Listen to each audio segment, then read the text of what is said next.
Hello students, welcome to e-learning class. Today we will do the revision for PT first. So all of you take out your English course book.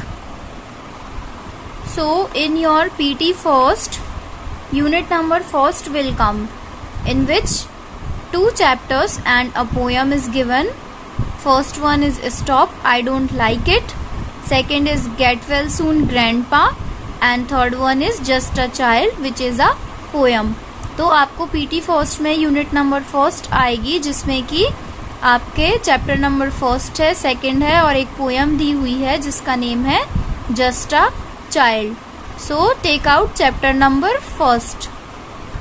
So this is your chapter number first, stop I don't like it, which is given on page number 2. So take out page number second, chapter number first. तो chapter number first हम already पढ़ चुके हैं. इसमें पॉला के बारे में हमें पढ़ाया गया था. पॉला की स्टोरी इसमें दी हुई थी, जिसकी जो मॉम थी वो क्या करती थी, हमेशा उसको गुड टच और बैड टच के बारे में बताती थी. तो क्या होता है कि जब अंकल पर्सी उसको गलत तरीके से टच करते हैं तो पॉला उसको अच्छा नहीं लगता है ये चीज़. तो वो ये चीज़ अपनी मॉम को बताती है और उसकी मॉम उसको बोलती है कि तुमने बहुत अच्छा किया अंकल पर्सी से दूर भागकर. और फिर वो अपनी मॉम को हक करती है और उसकी मॉम बोलती है कि अगर कभी भी तुम्हें इस टाइप का कुछ ऐसा अच्छा ना लगे या तुम्हें लगे कि कोई भी तुम्हारी मर्जी के खिलाफ तुम्हें टच कर रहा है विच इज़ नॉट करेक्ट, तो तुम अपने पेरेंट्स को या फिर अपने टीचर को या फिर जिसके साथ भी तुम्हें सेफ लगता है या जिसे तुम ट्रस्ट करती हो तुम उसे बता सकती हो. तो ये हमने स्टोरी में पढ़ा हुआ था. इसके क्वेश्चन आंसर्स भी हम कंप्लीट कर चुके हैं. इसको मैं आपको भेज दूंगी दोबारा से, तो आपको ये इसके क्वेश्चन आंसर्स पूरे पढ़ने हैं. और इसमें जो वर्ड मीनिंग्स दिए हुए हैं, reluctantly, disgusted, petrified, embraced, awful, ये सारे वर्ड मीनिंग्स आपको पढ़ने हैं. और इसके जो क्वेश्चन आंसर्स हैं उसका भी मैं PDF भेज दूंगी, वो भी आपको पढ़ना है. इसके बाद take out chapter number second.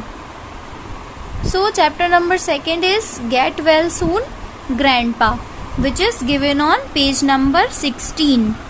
So take out your page number 16, chapter number second, get well soon grandpa. तो इसमें हमने मीरा के बारे में पढ़ा था. जो मीरा थी उसके जो ग्रैंडपा थे वो बीमार पड़ जाते हैं.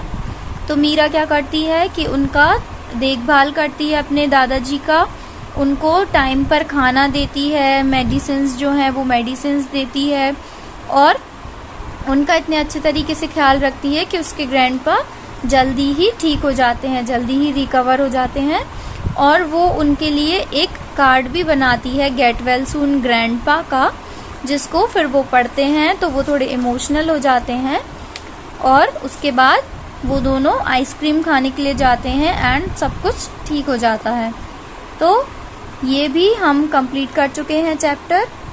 इस चैप्टर के जो वर्ड मीनिंग्स दिए हुए हैं ये भी आपको पढ़ना है for your exams. Khichdi, nodded, anxious, tend to, recollected. और इसके जो क्वेश्चन आंसर्स हैं, क्वेश्चन आंसर्स भी कंप्लीट हो चुके हैं. तो ये क्वेश्चन आंसर्स भी मैं आपको दोबारा सेंड कर दूंगी. ये आपको सारे क्वेश्चन आंसर्स पूरे पढ़ने हैं.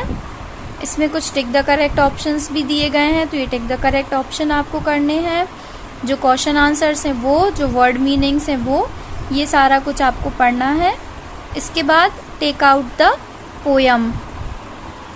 सो this is the poem just a child, which is given on page number 30.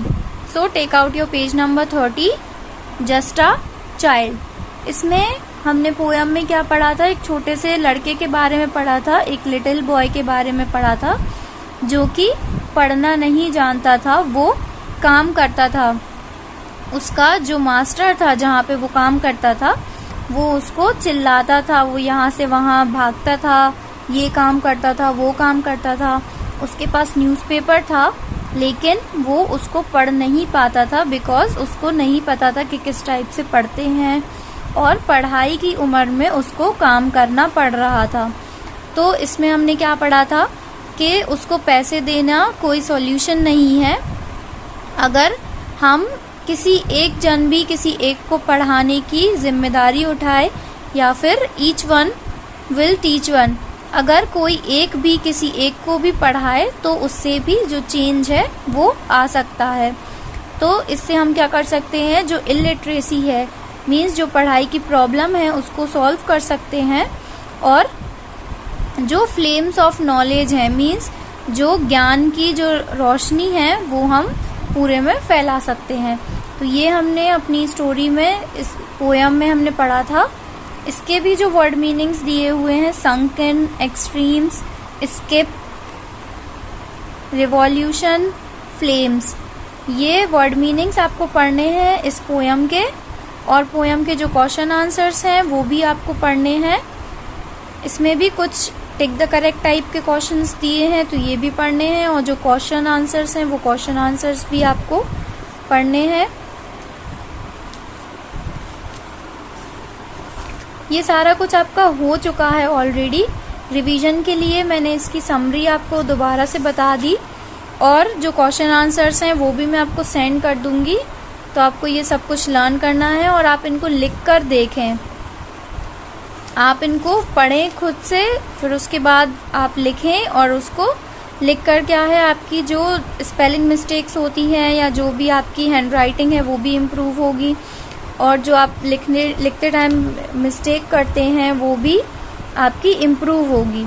और आपको ओरल में भी हेल्प होगी, क्योंकि आपके ओरल टेस्ट भी होंगे। जो भी आप लिखेंगे अपनी कॉपी में, अपने आंसर शीट में, वो फिर मैं आपसे ओरली भी पूछूंगी कि आपने अगर जो आंसर शीट में लिखा है वो आपको ओरली लर्न होना चाहिए। इसलिए बेटर होगा कि आप जो भी लिखें वो लर्न करके लिखें, और उसको उसके विथ स्पेलिंग्स भी आप लर्न करें। स्पेलिंग लिखें, उसको बिना देखे लिखने की कोशिश करें, पहले याद करें फिर उसके बाद उसको लिखें। तो कोर्स बुक में से आपको इतना ही पढ़ना है कि आपको चैप्टर्स के क्वेश्चन आंसर्स पढ़ने हैं, उसके वर्ड मीनिंग पढ़ने हैं। फिर बाकी का नेक्स्ट जो ग्रामर है उसका हम नेक्स्ट क्लास में करेंगे revision. Thank you, have a nice day.